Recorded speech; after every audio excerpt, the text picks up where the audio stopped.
À votre avis, quels sont les 2 points communs entre ce gangster, ce flic, cette projectionniste ou encore ce soldat? Le premier, c'est évidemment qu'ils sont tous des personnages de cinéma et le deuxième, c'est qu'ils sont fumeurs.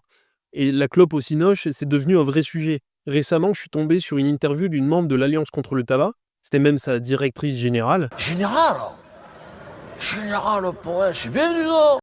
et elle déplore l'omniprésence et la glamourisation de la cigarette au cinéma. Au cinéma, comme dans les séries, il y a un acteur omniprésent, c'est la cigarette. Les films pousseraient selon elle les jeunes à fumer. Si on regarde les chiffres, il y a la moitié des adolescents de 15-24 ans qui estiment que voir du tabac à l'écran les incite à fumer.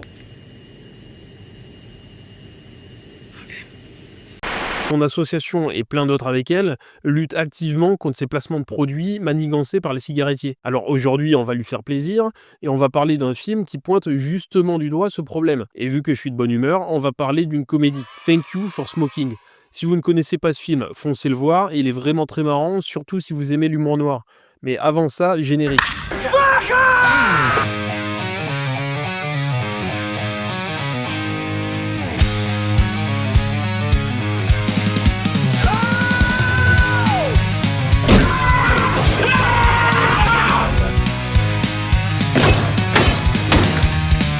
C'est le petit poussin jaune qui critique des films.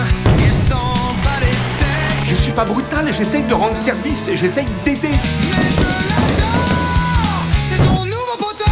My fucking time!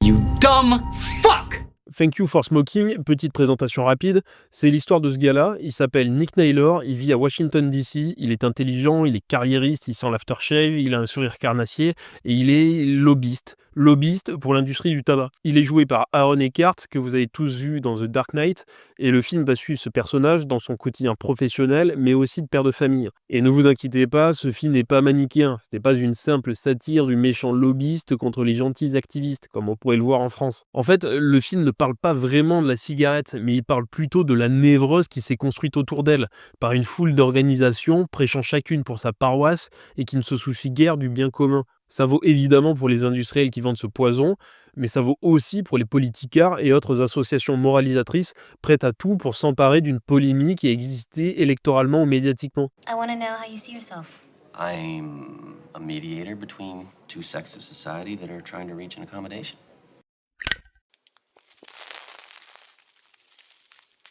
La représentation du tabagisme n'est pas forcément synonyme de glorification. Et d'ailleurs, la représentation d'une chose ne passe pas forcément par sa visualisation à l'écran. Thank You for Smoking en est un exemple parfait, car on n'y voit jamais personne fumer à l'écran. C'est une vraie preuve d'intelligence du film, conscient de son propre média. En effet, la principale mission de Nick Naylor est de négocier avec des producteurs de Hollywood pour faire fumer des célébrités à l'écran. The message Hollywood needs to send out is smoking is cool. Pourtant, le film lui-même refuse de le faire, pour ne pas jouer le jeu de ce qu'il dénonce. Le réalisateur a eu l'habileté de ne jamais montrer ce qui est pourtant l'élément central et polémique de son scénario. Or, même sans la montrer, la cigarette est paradoxalement omniprésente dans le film, jusqu'à en devenir l'antagoniste, que ce soit sur l'affiche, dans les dialogues ou dans le générique. Oui, Elon Musk a coproduit le film, je ne sais pas quoi faire de cette info.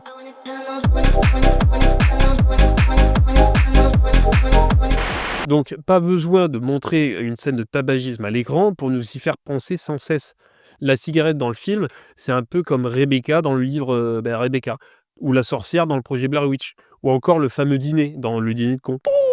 Dans Thank You for Smoking, comme dans les films et le livre que je viens de citer, en focalisant les débats sur un élément pourtant visuellement absent, le réalisateur nous permet de voir l'agitation puérile de tous ces personnages autour d'une chose finalement pas si importante. C'est un procédé de mise en scène ultra efficace qui nous dégoûte de la cigarette en la transformant en un genre de fantôme que l'on n'ose pas filmer. Mais montrer ou non une clope dépend du choix du réalisateur. La série Mad Men, par exemple, qui a sans doute été inspirée par ce film d'ailleurs, fait l'exact inverse. Est-ce que le monde il est à l'envers ou c'est moi qui est à l'envers?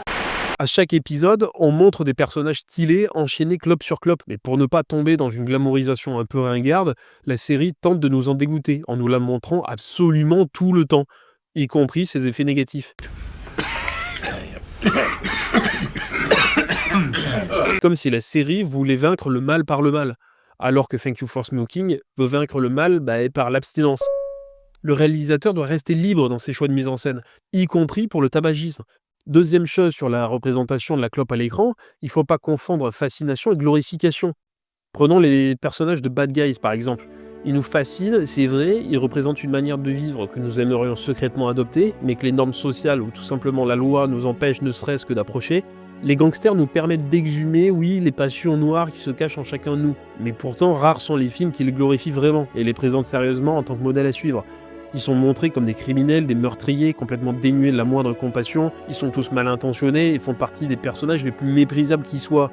S'ils nous fascinent un peu, aucun spectateur normalement constitué ne peut les glorifier. Le problème, ce n'est donc pas ces personnages qui nous donnent envie de fumer. Le problème, c'est plutôt la transformation de ces personnages en modèles par une partie des spectateurs, soit qui ne comprennent tout simplement pas le film, soit qui glorifient carrément le crime et la violence. Les autres en face sont jaloux. Le problème, c'est pas la clope, c'est l'œil qui la regarde. C'est là qu'est l'erreur fondamentale. D'ailleurs, en parlant de cigarettes et de glorification du crime et de la violence, t'as pas dit un seul mot sur la promotion du tabac dans les clips musicaux. Je sais pas moi, dans le rap par exemple. Tony Montana, oui, Tony Montana. Oh ouais, ferme ta gueule, tu veux? Ensuite, montrer une clope peut se faire pour plein de raisons. Pour montrer le stress. Je veux mes cigarettes! Je veux les miennes! Miss Hatchet! Et d'abord, de quel droit à la con vous gardez nos cigarettes bien en évidence?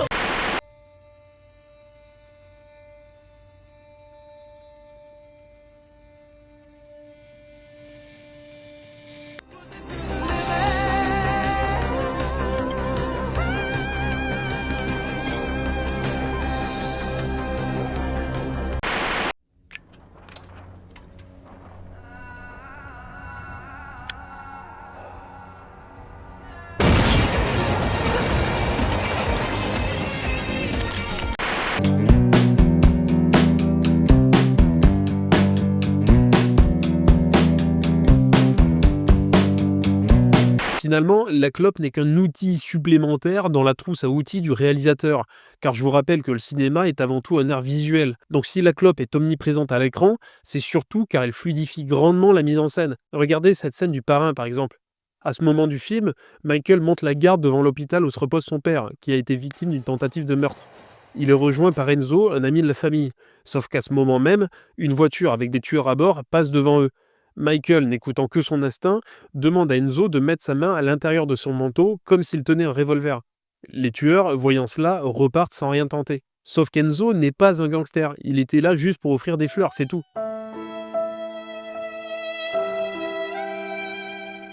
Il a réussi son coup de bluff, mais au prix d'une terreur qui le paralyse. Regardez-le, il tremble tellement qu'il n'arrive pas à allumer sa clope. Mais Michael, qui a su garder son sang-froid, s'empare de son briquet, allume calmement sa cigarette pour lui, et Enzo peut maintenant tirer frénétiquement plusieurs taffes d'affilée pour évacuer son stress. Plutôt que d'écrire un dialogue pourri, le réalisateur y construit toute sa mise en scène autour d'un geste. On comprend tout, uniquement grâce à la clope. Et ce que l'on retient de cette scène, c'est pas elle, c'est l'état émotionnel de deux personnages, un qui est terrorisé, l'autre qui se rend compte qu'il a des nerfs d'acier. Et d'ailleurs, à d'autres moments, la cigarette peut être montrée aussi pour des raisons esthétiques. Car la clope, que tu le veuilles ou non, elle est hyper cinématographique. Sérieux, vous imaginez le cinéma de Wong Kar-wai sans fumer? Dans In the Mood for Love, chaque scène de clope est non seulement d'une beauté admirable, mais en plus souligne bien l'émotion du personnage, qui veut se donner de la consistance par exemple lors d'un premier dîner avec sa voisine, ou bien qu'il laisse ses pensées divaguer vers celle qu'il aime, comme cette fumée qui s'envole au plafond. Donc oui, ma cocotte, la cigarette est utile à la narration et à l'esthétique des films. Les clichés que tu utilises dans ta vidéo, c'est le degré zéro d'analyse. Revois certains de tes exemples, notamment les plus récents, et tu comprendras que représentation n'est pas synonyme de glorification. Maintenant, ce qui m'a fait vraiment rire dans cette interview, c'est qu'une lobbyiste dénonce d'autres lobbyistes. En conclusion, la cigarette à l'écran, c'est tout sauf glamour ou cool. C'est une véritable construction finalement de l'industrie du tabac qui a tellement bien fonctionné que ça a envahi notre imaginaire collectif de façon très forte. Parce que oui, quand tu vas voir des politiques pour leur dire interdit la clope au cinéma, tu fais du lobbying. Mais version vertueuse, version ONG, donc c'est moral. Sauf que le mécanisme est le même que celui de Nick Naylor. Tu cherches à influencer la loi, à peser dans le débat et à orienter l'opinion. Il n'y a qu'à aller sur le site de la Haute Autorité de la Transparence de la Vie Publique, on voit bien que l'Alliance contre le tabac est inscrite parmi les représentants d'intérêt. Et pour ceux qui connaissent pas ce milieu, représentant d'intérêt, c'est un mot gentil pour dire lobbyiste. Car en France, le terme lobbyiste est hyper mal perçu, alors il faut se faire passer pour autre chose. Moi j'avais flashé sur ce rôle de lobbyiste tout de suite parce que je trouvais que ce questionnement moral de ces gens qui existent, qui sont parmi nous, ce questionnement moral de comment tu fais pour te regarder le matin dans le miroir, comment tu fais pour dire à tes enfants le métier que tu fais. Vous en voyez partout à la télé tous les jours. La meuf de la CGT par exemple, c'est une lobbyiste, faut pas se leurrer. Et il n'y a aucun mal à ça, chacun prêche pour sa paroisse, vous gênez pas, moi je m'en fous. Mais par contre ça m'énerve vraiment quand ça vient se mêler de cinéma. Et ça, Thank You for Smoking le montre parfaitement. Tout le monde a une cause à vendre. But that's not what we're talking about. Ah, but that's what I'm talking about. But you didn't prove that vanilla's the best. I didn't have to. I proved that you're wrong. And if you're wrong, I'm right. But you still didn't convince me. It's that I'm not after you. I'm after them. Ce qui relève du choix individuel, c'est-à-dire fumer ou ne pas fumer, devient tout d'un coup un sujet politique vis-à-vis duquel il faudra nécessairement se positionner. La clope dans les films, sérieux? On va jusque-là? Le paquet coûte presque 15 balles déjà. Combien? Et quand t'as les moyens de t'en acheter un, il ressemble à un film d'horreur. Et si même après tout ça, t'as envie de cloper, c'est interdit partout. Et maintenant, vous venez sur le terrain du cinéma et tu prends les jeunes comme excuse bidon pour servir ton propos, comme le fait d'ailleurs le sénateur anti-tabac dans le film. Tobacco is winning the war. The war against our children. Car bien sûr, quand on veut censurer l'art, on sort toujours la carte du spectateur influençable. Ne nous laissons plus manipuler par l'industrie du tabac. Mais tu veux faire quoi exactement avec les films pour lutter contre la clope? Je suis allé voir ton site internet, je comprends pas votre histoire de shirt, ça m'a l'air bidon. Mais vous fumez, monsieur. Par contre, tes potes de la Ligue contre le cancer, ils sont beaucoup plus radicaux, eux. Regardez-moi ça, toutes ces propositions liberticides. Mais enfin, ça va pas! Mais c'est juste insupportable! Arrêtez! Ça s'appelle la censure. Le cinéma connaît déjà, Hollywood a essayé, ça s'appelait le code Hays.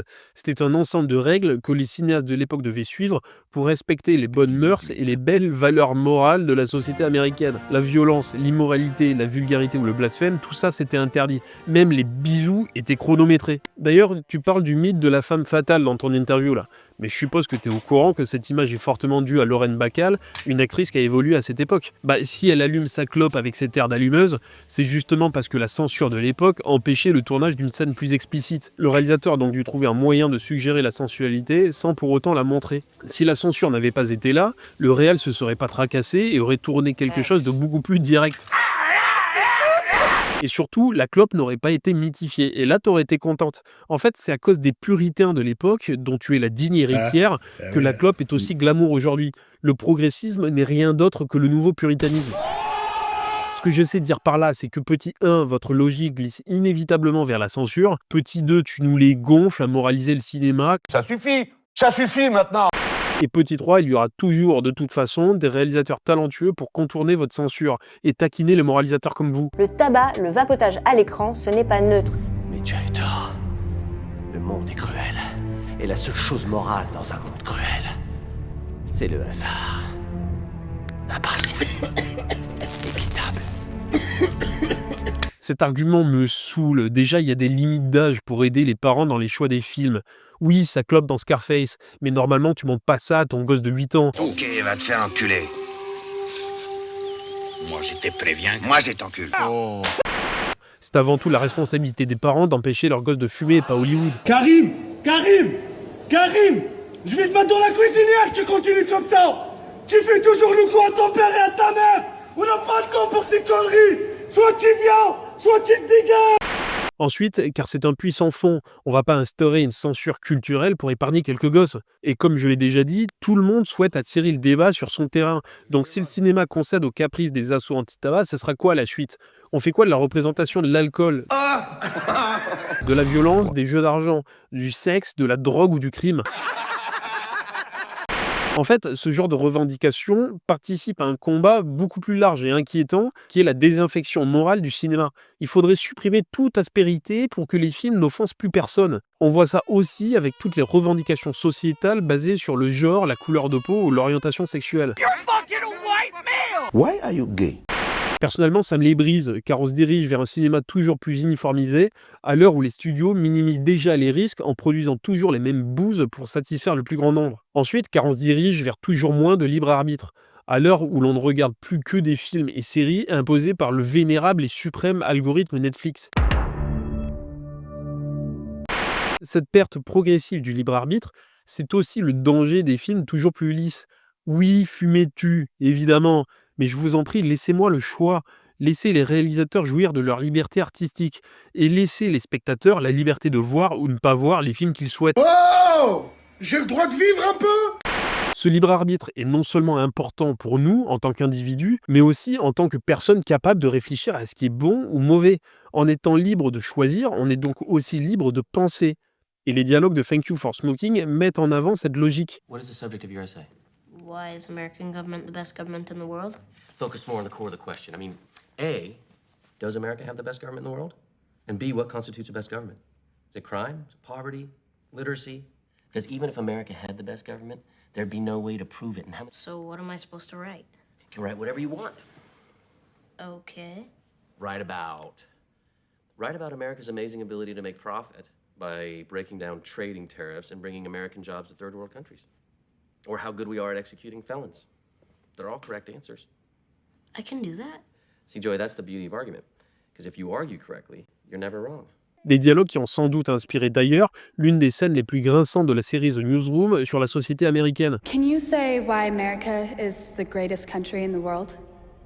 Why is America not the greatest country in the world, Professor? That's my answer. You know why people don't like liberals? Because they lose. If liberals are so fucking smart, how come they lose so goddamn always? Hey, and with a straight face, you're gonna tell students that America is so star-spangled awesome that we're the only ones in the world who have freedom? Canada has freedom. Japan has freedom. The UK, France, Italy, Germany, Spain, Australia, Belgium has freedom. So 207 sovereign states in the world, like 180 of them have freedom. All right. And yeah, you, sorority girl, just in case you accidentally wander into a voting booth one day, there's some things you should know. And one of them is, there is absolutely no evidence to support the statement that we're the greatest country in the world. We're 7th in literacy, 27th in math, 22nd in science, 49th in life expectancy. La liberté de penser, c'est essentiel pour ne pas être des moutons prêts à gober n'importe quoi. All I'm suggesting is that there will always be people trying to tell you what to do and what to think. There probably already are people doing that. Am I right? Yes. I'm here to say that when someone tries to act like some sort of an expert, you can respond, who says? La solution n'est pas de supprimer les cigarettes des films, mais plutôt l'éducation aux médias, l'esprit critique, la curiosité cinématographique. Et pour se construire cet esprit critique, oui, il faut voir de la violence, ou du tabagisme, ou toute autre image qui pourrait heurter notre sensibilité. Regardez des films, montrez-les à vos proches, parlez-en, analysez-les, exprimez-vous. C'est ça qui vous construira en tant que spectateur, pas la censure, les contraintes, les règlements administratifs et les législations.